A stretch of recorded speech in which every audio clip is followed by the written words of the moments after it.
ప్రభుత్వాన్ని ఇవాళ రాష్ట్ర ప్రజలు మొత్తం కూడా గమనిస్తా ఉన్నారు. 40 రోజులుగా చేయని తప్పుకు ఏ తప్పు చేయకపోయినా కేవలం తమ భూమి తమకే ఉండాలని కోరుకున్నందుకు తమ భూమిని ప్రభుత్వం గుంజుకుంటుంటే ప్రతిఘటించినందుకు మా భూమి మేము ఇయ్యం అని చెప్పిన పాపానికి ఇవాళ కొడంగల్ నియోజకవర్గంలోని లగచర్ల గ్రామానికి సంబంధించిన గిరిజన రైతులు, దళిత రైతులు, బలహీన వర్గాల రైతులను గత 30 రోజుల పైచిలకు జైల్లో పెట్టిన నికృష్టపు ప్రభుత్వం రేవంత్ రెడ్డి ప్రభుత్వం. ఎంత అప్రజాస్వామికంగా అంటే తమ భూములు తాము ఇవ్వము అంటే వారి మీద కేసులు పెట్టడమే కాకుండా వారిని 3rd డిగ్రీ టార్చర్ కూడా పోలీస్ కస్టడీలో గురి చేసినారు.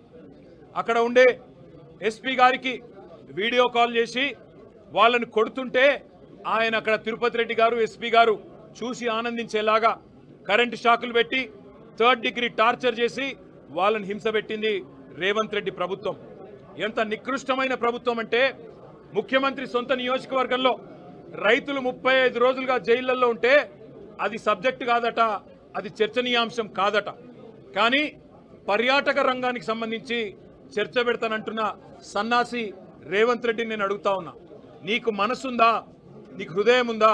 నీ నియోజకవర్గంలో నిన్ను ఓటేసి గెలిపించిన ప్రజలు, నిన్ను ఓటేసి ముఖ్యమంత్రిని చేసిన ప్రజలు జైళ్లలో ఉంటే సిగ్గు లేకుండా పర్యాటక శాఖకు సంబంధించి నేనేదో చేస్తాను, పాలసీ పెడతానంటూ ముందుకొస్తున్నావే, సిగ్గుందా అని అడుగుతా ఉన్నా. అయినా నీ ప్రభుత్వం వచ్చిన తర్వాత 2 రకాల పర్యాటకం కొనసాగుతున్నది.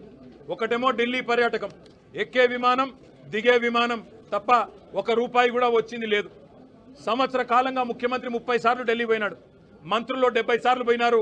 కానీ 100 సార్లు పోయినా 100 పైసలు కూడా తెలంగాణకు తేలేని సన్నాసులు ఈ కాంగ్రెస్ ప్రభుత్వం వాళ్ళు. అదే మాదిరిగా రెండో పర్యాటకం బాగా ఉంది, అభివృద్ధి చెందుతున్నది అంటే జైళ్ల పర్యాటకం. ఎవరు ఈయన మీద మాట్లాడితే వాళ్ళని జైల్లో పెట్టాలా. ఒకవైపు మీరు చూస్తూ ఉన్నారు కొడంగల్ రైతులు జైల్లో 35 రోజులుగా. అదే మాదిరిగా సోషల్ మీడియాలో ఎవరైనా పోస్ట్ పెడితే జైలు. ఆఖరికి ఎల్ఎన్టీ లాంటి ప్రముఖ సంస్థ, అంతర్జాతీయ సంస్థ, దాని CFO ఒక్క మాట అంటే మీ ఫ్రీ బస్ వల్ల మా రైడర్షిప్ తగ్గింది అంటే నిన్ను కూడా జైలుకు పంపుతాననే ఒక నియంతృత్వ పోకడ ఏదైతే ముఖ్యమంత్రి రేవంత్ రెడ్డి పోతా ఉన్నాడో ఆయనకు ఒకటే చెప్తా ఉన్నాం. ఇవాళ గిరిజన రైతులు ఎవరైతే కొడంగల్ రైతులు, కొడంగల్ బిడ్డలు సంగారెడ్డి జైల్లో ఉన్నారో, చెర్లపల్లి జైల్లో ఉన్న మా నాయకుడు పట్నం నరేందర్ రెడ్డి, మాకు న్యాయ వ్యవస్థ మీద నమ్మకం ఉంది, న్యాయం లభిస్తుంది.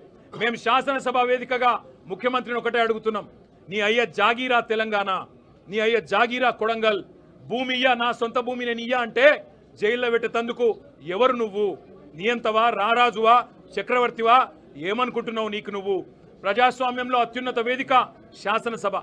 ఆ శాసనసభలో చర్చ పెట్టమంటే దమ్ము లేక పారిపోయిన దద్దమ్మ రేవంత్ రెడ్డి. అందుకే నేను అంటా ఉన్నా, నువ్వు ఏ ప్రయత్నాలు చేసినా, ఎన్ని కుయుక్తులు పన్నినా ఆ రైతుల తరపున కొట్లాడుతూనే ఉంటాం. ఈరోజు ఒక రూపంలో వచ్చినాం, రేపు ఇంకో రూపంలో వస్తాం. తప్పకుండా నేను ఎండగడతాం. మొన్న ఇక్కడికి మేము నీ అదానితో నీ దోస్తీని ఎండగడుతూ టీషర్ట్లు వేసుకొని వస్తే శాసనసభలో అడుగు పెట్టనీయలేదు. ఇవాళ లగచర్లలో జరిగిన దాని మీద చర్చ పెడదాం రండి. ఈ అర్ధరాత్రి అరాచకాలు ఏంది? ఎందుకు ఆ గిరిజన ఆడబిడ్డలను దౌర్జన్యం చేసి భయపెట్టే ప్రయత్నం చేస్తున్నావు? మగవాళ్ళని జైలుకు పంపినావు, ఆడబిడ్డలనేమో ఇంటింటికి పోయి హింసిస్తున్నావు, బెదిరిస్తున్నావు అని అడిగితే సమాధానం చెప్పే సత్తాలేని సన్నాసి ప్రభుత్వం ఇవాళ అసెంబ్లీని వాయిదా వేసుకొని పారిపోయే ప్రయత్నం చేసింది. మేము మీ ద్వారా, గౌరవ మీడియా మిత్రుల ద్వారా కూడా రాష్ట్ర ప్రజానికానికి, ముఖ్యంగా కొడంగల్ ప్రజలకి మేము ఒకటే చెప్పదలుచుకున్నాం, మీ తరపున మేమున్నాం, మీ తరపున కేసీఆర్ గారు ఉన్నారు. ఎన్ని రకాల శోభ పెట్టే ప్రయత్నం రేవంత్ రెడ్డి ప్రభుత్వం చేసినా తప్పకుండా మీకు అండగా నిలబడతాం. ఇవాళ కేవలం జైళ్లలో పెట్టడమే కాదు, అరాచకం చేస్తూ ఉన్నారు.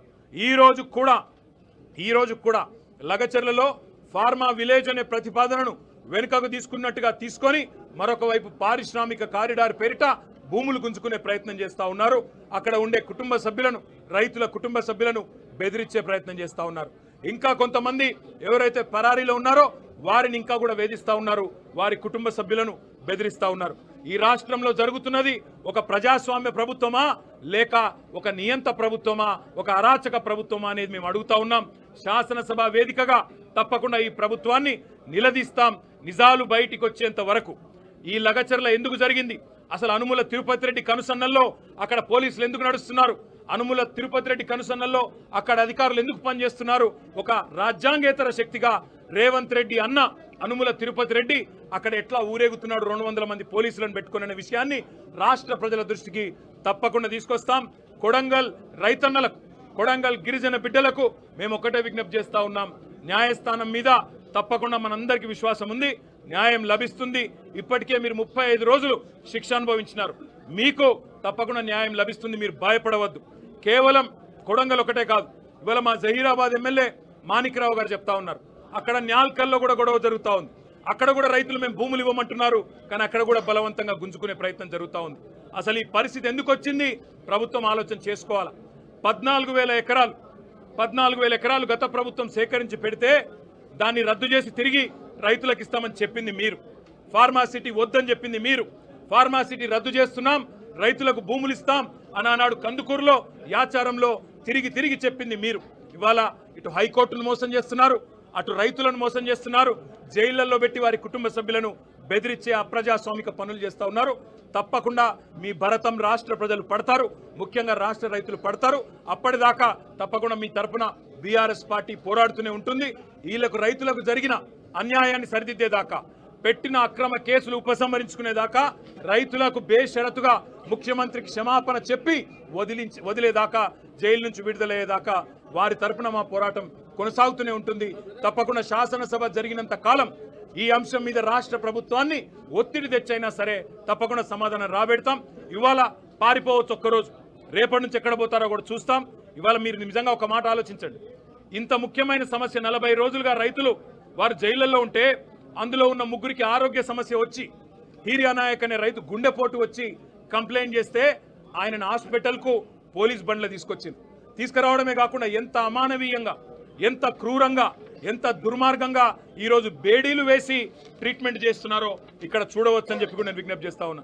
ఇంతకంటే అరాచకం, ఇంతకంటే దుర్మార్గం, ఇంతకంటే చిల్లర ప్రభుత్వం ఈ భారతదేశంలో ఎన్నడన్నా చూసినామా? దయచేసి ఆలోచన చేయండి. గుండె నొప్పి వచ్చింది, ఛాతీ నొప్పి వచ్చింది అనే రైతుకి బేడీలేసి ట్రీట్మెంట్ చేసే ఒక దిక్కుమాలిన నికృష్టపు ప్రభుత్వాన్ని తప్పకుండా ఎండగడతాం. శాసనసభలోనే వారిని తప్పకుండా నిలదీస్తామనే మాట మళ్ళొక్కసారి మీ అందరి ద్వారా తెలియజేస్తూ, ఆ రైతులకు న్యాయం జరిగేదాకా వదిలిపెట్టాం, ఈ ప్రభుత్వాన్ని నిలదీస్తూనే ఉంటాం.